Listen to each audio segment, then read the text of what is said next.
Hello guys, welcome to my YouTube channel, Arabong Hilaw, PSKSA. Pinuna ni dating Ilocos Sur Governor Luis Chavit Singson ang bagong investigasyon ng Senado na anyay isa lamang sa mga isyong pinalulutan ngayon upang takpan ang mga anomalya sa mga proyekto sa flood control. Na hinto na rin flood control. Ayaw nilang malaman ng totoo. Punta naman tayo daw sa Farm to Market Road. So lahat, ginugulo-gulo nila. Pag lang umabot sa kanya.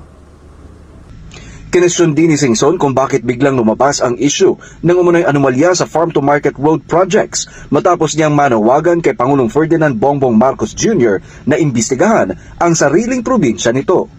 Matatandaan na una nang isiniwalat ni Singson na ang Ilocos Norte ay kabilang sa top 3 na may pinakamaraming flood control projects na umano'y dumaan sa kontraktor na mag-asawang Diskaya.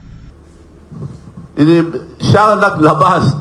May Alzheimer nga siya dahil hindi niya alam, damay siya.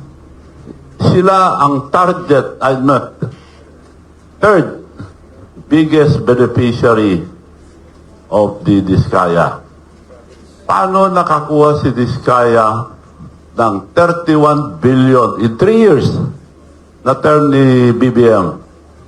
Usap-usapan sa Senado na posibleng hindi na ipagpatuloy ang investigasyon sa flood control projects bago pa man magbitiw si Senador Ping Lacson bilang chairman ng Senate Blue Ribbon Committee. Una na ring inanunsyo na hindi na isa sa publiko ang gagawing pagdinig ng Independent Commission for Infrastructure na siya ring nagsisiyasat sa parehong issue. Sana po wag tayong pabudol. Dahil ang liwanag, sinabi na ang ICI, marami ghost project.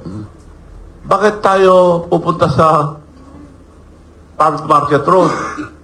Bakit pinaimbisiga ngayon mga iba? Para maliwalang tao sa kanya, unahin niya yung probinsya niya. Dahil para paniwalaan natin, kung malinis sila, well and good, tulungan pa natin. Yung suggestion ko, makakatulong sa kanya. Kung totoo yung sinasabi niya, malinis. Unahin niya probinsya niya, then probinsya na, magkatabi lang kami. Imbestigahan kami lahat. Maski hindi flood control, lahat ng project imbestigahan nila. Well, dapat may isang salita tayong lahat. Dahil ngayon ang nangyayari sa ating bansa, nalilin lang na tayo. Marami nang hindi nagsasabi. Totoo,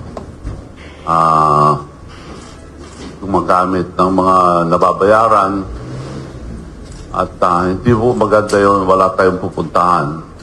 Right now, mahirap tayong magprogreso itong ganitong klaseng pamamalakad ng gobyerno kung pagtatakpan nila ang katiwalaan at yung mga graft and corruption.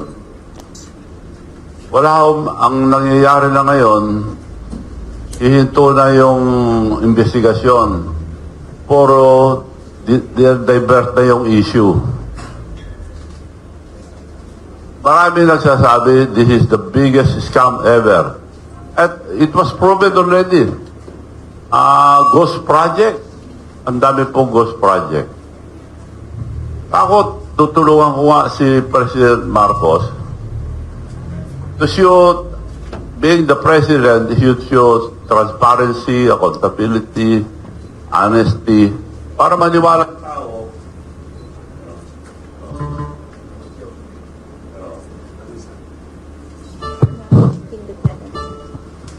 Para maniwala ng tao sa kanya, unahin niya yung probinsya niya. Dahil, para paniwalaan natin, kung malinis sila, well and good, tulungan pa natin. Yung suggestion ko, makakatulong sa kanya. Kung totoo yung sinasabi niya, malinis. Unahin niya probinsya niya, then probinsya na, magkatabi lang kami. Imbestigahan kami lahat. Maski hindi flood control, lahat ng project imbestigahan nila. We are very transparent in Ilocos Sur. So ipakita niya na ganun din sila, then maniniwala ang tao. Bakit ayaw galawin? Ang kako nga sa ICI, unahin ng Ilocos Norte, para magkaroon ng pagtitiwala sa ating presidente. Sa Senate lang, pinagtakpan na nila. Nung dumating yung Ilocos Norte, hindi na minensyon, tinakpan. Hanggang lumabas din, Ilocos Norte, tapos hininto na. Ngayon, sila nagsasabi na wala na raw investigasyon sa flood control. Doon naman tayo ngayon sa Farm to Market Road. So, ibig sabihin, ang daming dadaanan, issue na nag-divert na sa tunay na issue. Nagsabi ng ICI, ang daming ghost project. Bakit tayo pupunta sa another project? Ibig sabihin, bisigan niyo muna lahat yan hanggang matapos ang term ko. Pwede tayo umabot sa kanya, wala na, tapos ang term niya, alis na sila. Kasi ang Pilipino, madaling makalimot.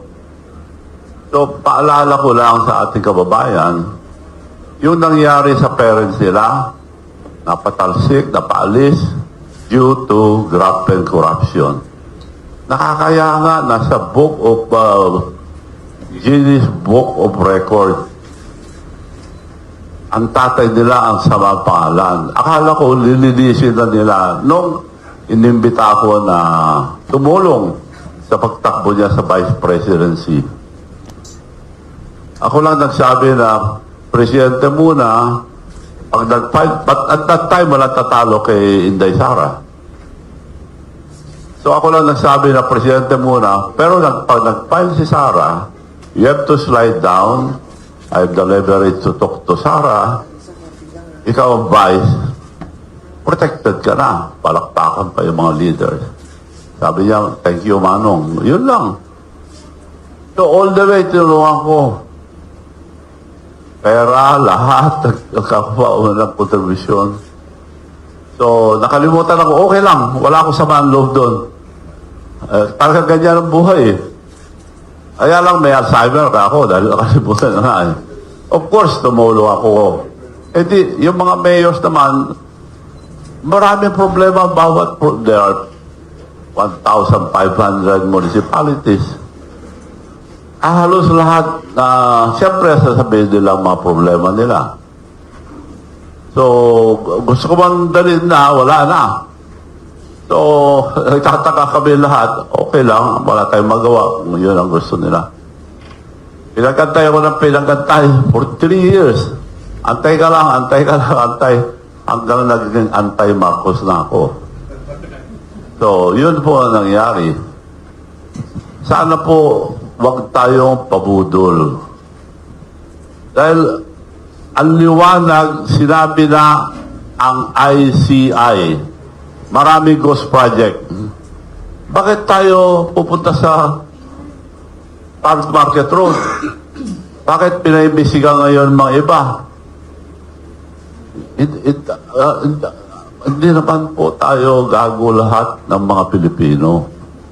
Parang ginagago na tayo mga Pilipino. Siya naglabas. May Alzheimer nga siya dahil hindi niya alam, damay siya. Sila ang target, third biggest beneficiary of the Diskaya. Paano nakakuha si Diskaya ng 31 billion in 3 years na term ni BBM? 31 billion nakuha niya. Matagal na ako sa construction business. Never ako nakatanggap ng 1 billion na nakapag-project ng 1 billion. Ngayon, ako pa binibitahan ngayon. Wala kami project ni Diskaya ron. Wala kaming... nasa sa akin listahan lahat. Si Diskaya, 31 billion nakuha. Sino nagbigay nun? May connection sa taas. Paano nakarating yung mga Diskaya sa Ilocos Norte? Yun, iliwanag nila bakit nandun. Ano yung mga project niya? Diskaya have 38 projects in Ilocos Norte.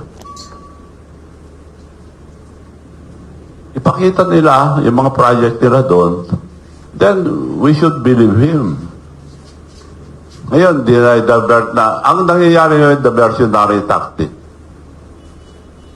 Iba na ang sinasabi nila. Wala nang flood control.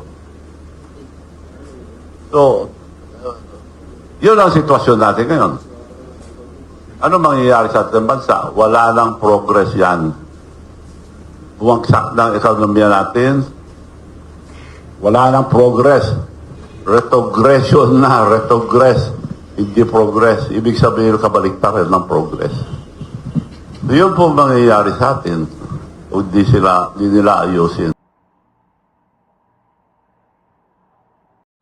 Okay guys, yun lang ang video natin for today. At don't forget to follow, like, share, subscribe to my YouTube channel. At marami pong salamat sa inyong lahat. God bless everyone. I love you all. Bye-bye.